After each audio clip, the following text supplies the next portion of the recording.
sur le site de Hueyatlaco au Mexique.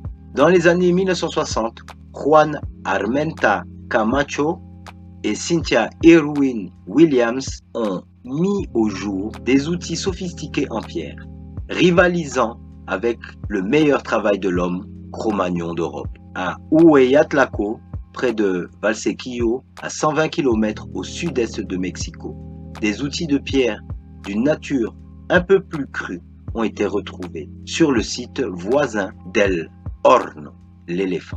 Sur les sites de Hueyatlaco et de El Horno, l'emplacement stratigraphique des outils ne semble pas être mis en doute.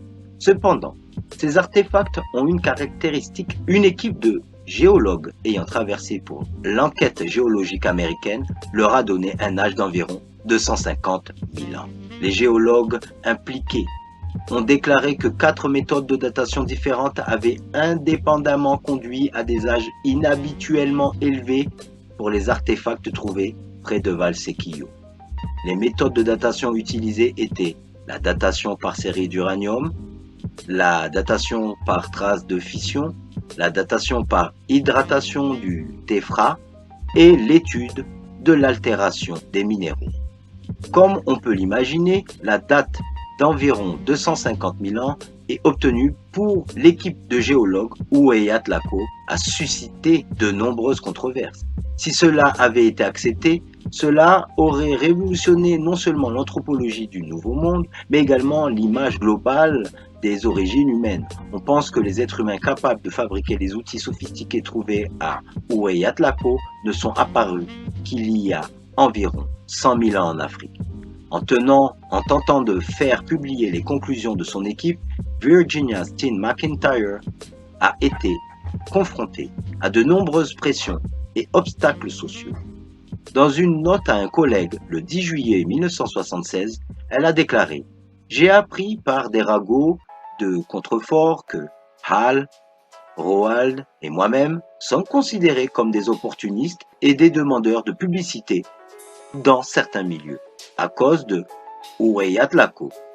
Et je suis toujours sur le coup. » La publication d'un article de Steen McIntyre et de ses collègues sur Hueyatlaco a été inexplicablement retardée pendant des années.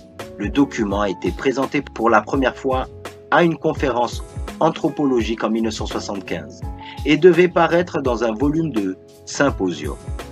4 ans plus tard, Steen McIntyre écrivait à H.G. Fulbright du laboratoire scientifique de Los Alamos, l'un des rédacteurs du livre à paraître inédit. Notre article commun sur le site de Hueyatlaco est une véritable bombe.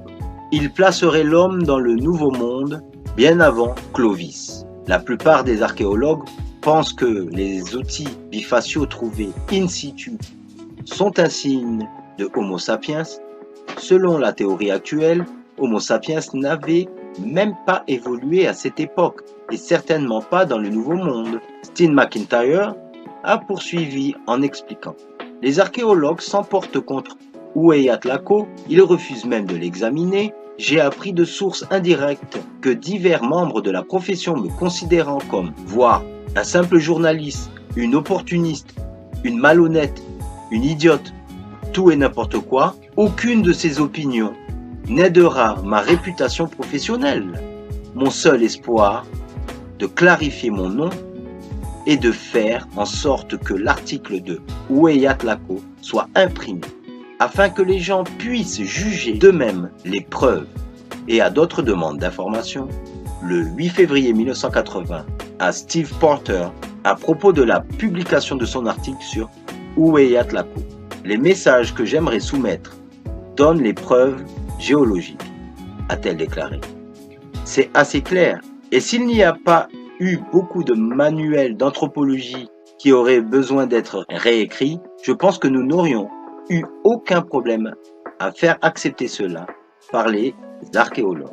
Steve Porter a écrit à Steen McIntyre le 25 février 1980 pour lui répondre qu'il examinerait l'article controversé pour publication. mais il a dit qu'il pourrait bien imaginer que des examens objectifs puissent être un peu difficiles à obtenir de certains archéologues. La procédure habituelle en publication scientifique consiste à soumettre un article à plusieurs autres scientifiques pour une évaluation anonyme par les pairs. Il n'est pas difficile d'imaginer comment une orthodoxie scientifique bien ancrée pourrait manipuler ce processus pour garder les informations non désirées hors des journaux scientifiques. Le 30 mars 1981, Tim McIntyre écrivait à Stella Leopold: « Le problème, à mon avis, est bien plus grave que Uriatlako. Il concerne la manipulation de la pensée scientifique par la suppression de données énigmatiques qui remet en cause le mode de Uriatlako. C'est certainement cela. N'étant pas anthropologue, je n'ai pas compris toute la signification de nos dates en 1973, ni à quel point la théorie actuelle de l'évolution humaine était devenue profondément ancrée dans notre pensée. Notre travail à Uriatlako a été rejeté par la plupart des archéologues car elle contredit cette théorie. Cette période, entre parenthèses, leur raisonnement est circulaire. Homo sapiens sapiens a évolué il y a environ 30 000 à 50 000 ans en Eurasie, de sorte que tous les outils d'Homo sapiens sapiens datant de 250 000 ans trouvés au Mexique sont impossibles, car ils ont évolué vers 30 000 pour des archéologues autosatisfaits d'une science corrompue. Finalement, Quaternary Research en 1981 a publié un article de Virginia Steen McIntyre, Roald Fryxell et Harold E. Mald. Il a maintenu un âge de 250 000 ans pour le site de Uriatlako.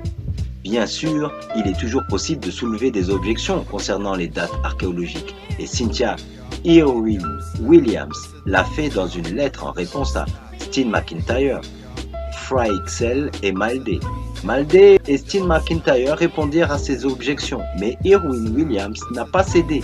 Les conclusions anormales à Uriatlako ont entraîné des abus personnels et des sanctions personnelles, notamment la rétention de fonds, la perte d'emploi, des destitutions et la réputation de Virginia Steen McIntyre. Son cas ouvre une fenêtre rare sur le processus réel de suppression des données paléoanthropologiques, processus qui implique beaucoup de conflits et de blessures. Une note finale. Nous avons nous-mêmes une fois tenté d'obtenir l'autorisation de reproduire des photographies d'artefacts de Uriatlako dans une publication. Nous avons été informés que l'autorisation serait refusée si nous avions l'intention de mentionner la date de la frange déconcertante de 250 000 ans. Sandia Cave, Nouveau-Mexique. En 1975, Virginia Steen McIntyre a appris l'existence d'un autre site en Amérique du Nord où la date de fabrication des outils de pierre était incroyablement précoce. Sandia Cave, Nouveau-Mexique, États-Unis, où des instruments de type avancé pointent Folsom, où ont été découverts une couche de stalagmites considérée comme vieille de 250 000 ans. Les pointes Folsom sont une forme distincte de pointe de projectile en pierre taillée, associée à la tradition Folsom en Amérique du Nord. Le style de fabrication des outils a été nommé d'après le site Folsom situé à Folsom, au Nouveau-Mexique, où George McJunkin a découvert le premier échantillon dans la structure osseuse d'un bison en 1908.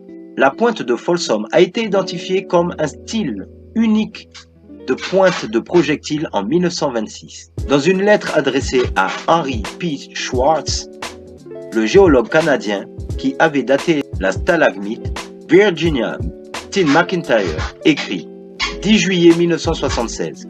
Je ne me souviens pas s'il s'agit de vous ou de l'un de vos collègues à qui j'ai parlé lors de la conférence de Penrose en 1975, Mammoth Lake, California. Le chercheur à qui j'ai parlé en attendant notre déjeuner a mentionné une série de dates d'uranium sur la couche de la stalagmite au-dessus des artefacts de Sandia Cave, qui le contrariaient beaucoup. L'hypothèse la plus répandue sur la date d'entrée de l'homme dans le Nouveau Monde, quand il a mentionné une date d'environ 250 000 d'années, j'ai failli laisser tomber mon plateau. Je n'ai pas été tellement choqué à l'âge, mais que cette date aille bien avec les dates que nous avons sur notre site d'hommes précoces controversés au centre du Mexique. Inutile de dire que je serais intéressé à en savoir plus sur votre date et vos sentiments à ce sujet. Selon Steve McIntyre, elle n'a pas reçu de réponse à cette lettre. Après avoir écrit au responsable des recherches archéologiques du site Sandia Cave, pour Steve McIntyre a reçu cette réponse le 2 juillet 1976. J'espère que vous n'utiliserez pas cette boîte de conserve pour prouver quoi que ce soit avant d'avoir eu la possibilité de l'évaluer. Steve McIntyre. Il nous envoya des rapports et des photos des artefacts de Sandia Cave et déclara dans une note suivante: les géochimistes sont certains de leur date, mais les archéologues les ont convaincus que les artefacts et les lentilles de charbon sous le traversin sont le résultat de l'activité des rongeurs. Mais qu'en est-il des artefacts cimentés dans la croûte